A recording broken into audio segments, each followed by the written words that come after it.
Good afternoon, Miss. Thank you for joining this interview. My name is Sai Ahmad Dinijat bin Abdul Aziz. You can call me Ijat. And this is my colleague. Hi, my name is Adiba Mardia binti Mufli. You can call me Diba. Okay. We are English communication student from College Professional Mara Seri Iskandar. This interview is conducted as a part of our assignment. The purpose of this interview is to explore intercultural communication in Malaysia, focusing on how people from different cultural backgrounds interact in their daily life and how language, culture, and social differences may influence this interaction. To start, could you briefly introduce yourself, Miss? Okay. All right. My name is Tan Yujin, and you guys can call me Jeans. And then now I'm currently studying diploma in computer science at COM2602, and I grow up in a Chinese culture environment, which heavily influenced my early upbringing and value. Thank you for sharing that. You mentioned that you are currently studying in Yes, COM2602. UMP. Could you share a bit about your education or professional background and how long you have been in that field? Oh, my university is mostly Chinese, and then also have a few like different culture, like different race people, and we study together in a university. And then the for my course is computer science is meant of logic, thinking, and then need to solve a problem like we use mathematically to solve the problem. Interesting. Based on your experience in the environment, how would you describe your interaction with people from different culture backgrounds?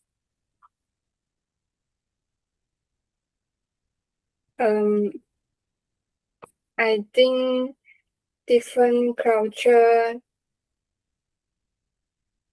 can you repeat the question again? Yeah, sure. Based on your experience in the environment, how would you describe your interaction with people from different culture background?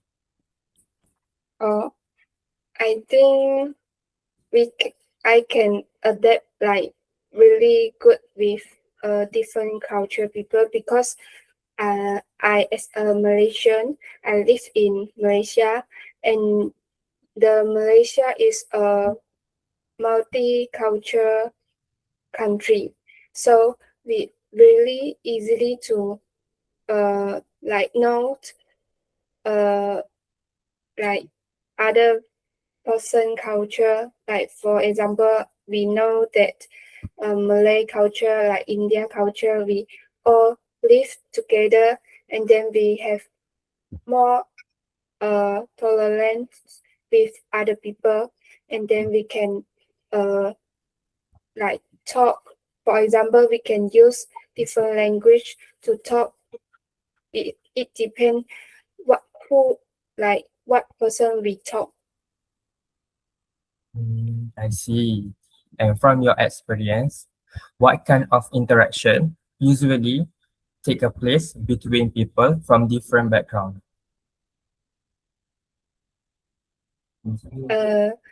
I can like for example we can talk like what interesting what the person interesting like interact. Okay. Before we move on, could you briefly tell us about your organization or university and its cultural diversity? culture dance. Yeah. Like for me, usually we can saw like some news, or we can like through the social media we can know the like other race ceremony, or some uh some the celebration day. And then for example, if like some different race that like need to celebrate a big section, big day, big session, and then we can give some word, and then we can talk to talk to talk to him, and then say a good thing for them. See, nice sharing. Let's proceed to the first question. Okay, Eugene, can you share any experience where you were labeled by your ethnicity instead of being labeled by your name? For example, sometimes people label others based on ethnicity, such as assuming Chinese people are business-minded or rich, or Malay people are polite or from rural areas. Okay. Personally, I have not been through like any experience where I was labeled by my ethnicity instead of my name. I have been fortunate like enough to grow up and study in environment where people respect individual and address each other by name. And then if I through the this thing in my this situation in my future, I think I would remain calm and not react much emotionally, because as a practical person, I would simply focus on the correcting the person politely, or let my actual performance and work speak for who I am. So rather than let a label define me. Nice. How did that situation make you feel? And what did you do or how did you react at that time? If you were labeled. So okay, as I mentioned earlier, I have never experienced being labeled by my identity. So if it were to happen to me in the future, I will not let it affect to my emotion or my confidence. So I would simply react by responding professionally, keeping the focus entirely on the task we are working on, and make sure they address me by my proper name in the future conversation. Okay, for the next question, why do you think some Chinese people may choose to separate themselves or even spend less time with others from their own ethnic group? Okay, I believe the main reason is that staying entirely within one's own ethnic group can easily become a comfort zone. And when people only hang out with those who share the same language and cultural background, it is comfortable, but it limits personal growth. So some Chinese people choose to separate themselves from their own group to purposely break out of this comfort zone. So, and then some individual individual may want to feel special. I think they may want to feel special, so they would separate themselves of like own active group. I see. Have you personally experienced or even witnessed someone that choosing to spend more time outside their own ethnic group? So to be honest, I haven't experienced this uh, or noticed this. So I think this is mainly due to the natural environment I am in. In my university and my major, the main the majority of the students are Chinese. So it, whether it is in group assignment, lunch break, or daily chat, we nature use same language and have a same culture habit. I see. Okay, moving on to the next question. What do you think about making eye contact during conversation? Is it common practice in your culture? Yeah. Because in some culture, younger people avoid direct eye contact when speaking to the elders as a sign of respect. Yes, I believe making eye contact during a conversation is highly important because, as you mentioned, it directly shows your respect toward the person who is talking. And in my culture, it is very common and expected practice in modern daily communication. So to me, the maintaining appropriate eye contact is like saying like a good conversation. And then if you use eye contact, you will feel like you are the respected person. I And see. then like the next question you ask, like the young people like really do eye contact, something like that.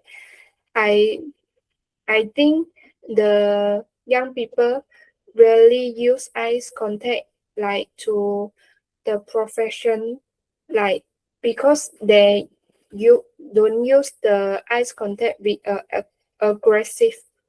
They like do eye contact like sometimes, not like always like look your eyes and then expressive.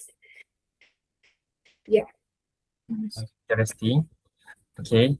Can you describe a situation where you had to interact with elder or someone in authority and how eye contact was used in that situation? Mm, I think we eye contact with older older person because we need to show like we respect the person because the person is bigger than me, and then I need to show I respect him. So when I talk to him, we I need to like make the eyes contact, but also not like eyes contact aggressive, like not always straight look at eyes. Okay, for the next question. Um, have you ever been in a new culture or environment that changed the way you communicate with others? For example, when meeting with people from different culture, you may notice that how they speak or behave differently from what you are used to. These differences can sometimes influence the way a person communicate with others. Okay. As a Malaysian Chinese, I haven't really experienced a sudden new culture shock, something like that. Because I grow up in a Malaysian means that a multicultural environment is already my normal. like daily reality. From a younger age, we are constantly exposed to a different race, language, and behavior. So interacting with people from different culture background in university or daily life doesn't feel like entering a brand new environment. Rather, it feels like nature daily life for me, and I already use it too. I don't I don't like suddenly like shock or change my entire communication way, but I naturally adapt my language, like switch my language like to Chinese to English, something like that. What communication style or even behavior from your own culture that you still use when talking to people from different culture? The communication style from my culture that I consistently hold on to is being practical, direct, and task oriented. In Chinese culture and family upbringing, we highly value con- concrete result and action over empty word. When I collaborate with people from different culture, especially in technical field like me studying computer science, I always bring the straightforward approach to the table. I prefer to keep the discussion focused on the actual problem, outline tasks clearly, and ensure everyone knows their responsibility.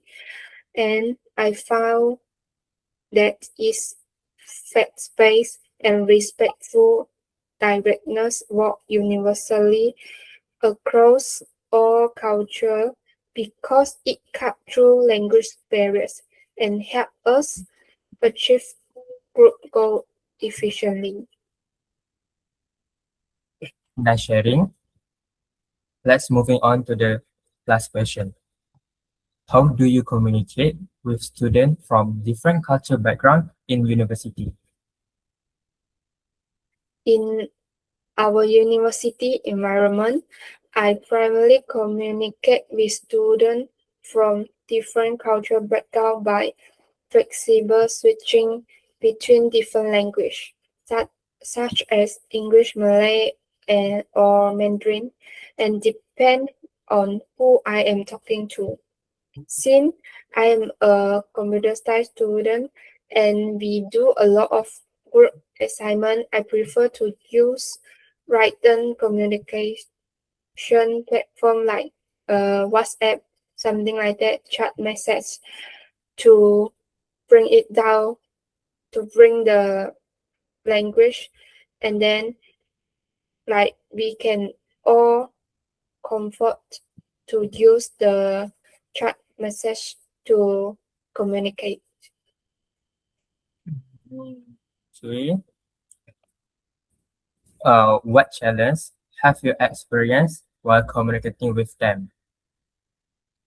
The most memorable challenge I experienced happened my during my uni is like uh the problem is text-based chats like WhatsApp because like some Malay classmate he will use like the short form, and then like for me I doesn't understand like, or and then I told him like what is this meaning, and then it will like explain for me, and then so that I will realize, oh, there's this meaning, okay, I understand it. So like for the this conversation, so I will predict more, like we chat a lot of, so that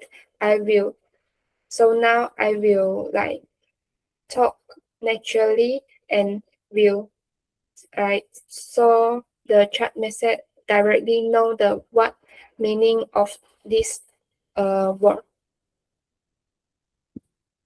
Thank you, Miss Jean, for taking the time to participate in this interview, and also for sharing your experience and perspective with us today.